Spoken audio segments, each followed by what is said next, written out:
So can you tell the audience what is the Vedanas, and are there similarities between it and quantum physics? Sorry, say again. The Vedanas?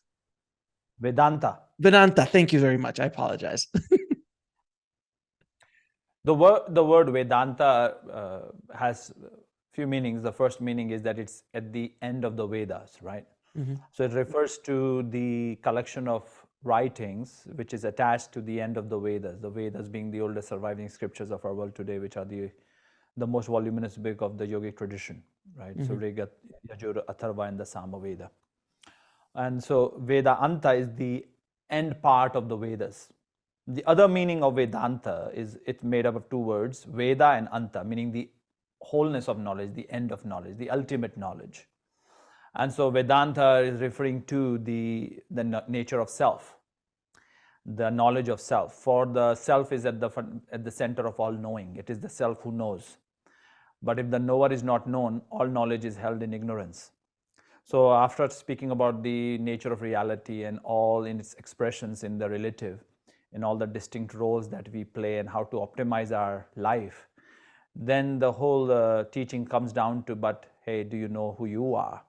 And that's where Vedanta comes into place. And the Vedanta begins with the fundamental inquiry into nature of self, and there is a unity of realization that the self's nature is consciousness, that consciousness is acausal, that there is no cause to consciousness, that consciousness is not an emergent phenomena, but rather the foundation of reality, for all reality is experienced by consciousness.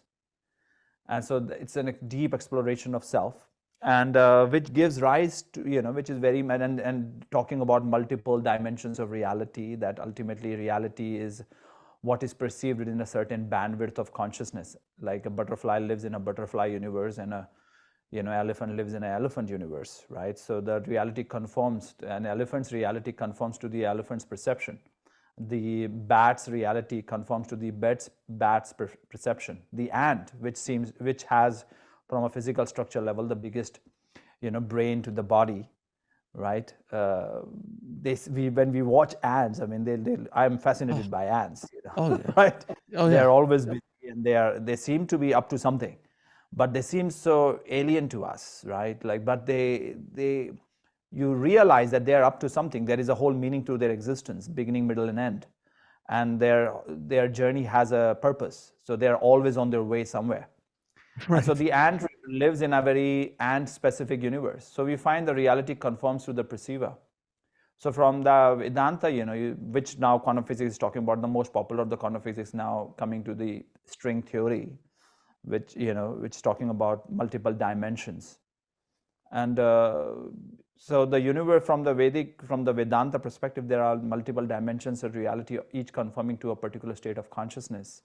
And that consciousness is not an emergent phenomena, but a causal. And the nature of self is chitta, is consciousness.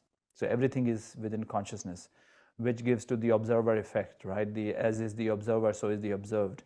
As is the experiencer, so is the experience. And that's the great, as is the dancer, so is the dance. That's Nataraja, in Switzerland at the, where they do the Hadron Collider, they have the statue of Nataraja, the dancing Shiva, which points to one of the, amongst other things, it points to the unity, the primacy of the dancer, that the dancer is ultimately the dance. There no, the dancer has to be there before the dance commences. So as they say, nothing exists until it's observed, essentially. Yeah, but we are talking, right? We are speaking, and so there is a question about, does something exist? That question itself is being asked by an experiencer. So in the absence of the experiencer, we cannot even fathom it. We cannot imagine the absence of experiencer, because whatever you imagine is being imagined by an experiencer, by a knower. And is that consciousness? That is consciousness. For consciousness is what makes any experience possible. right? So everything is experience. Life is an experience. Any thought, feeling, sensation, observation is an experience, and experience is rendered, that's what experience means, that which makes contact with consciousness. So it is consciousness that experiences, it is consciousness that knows.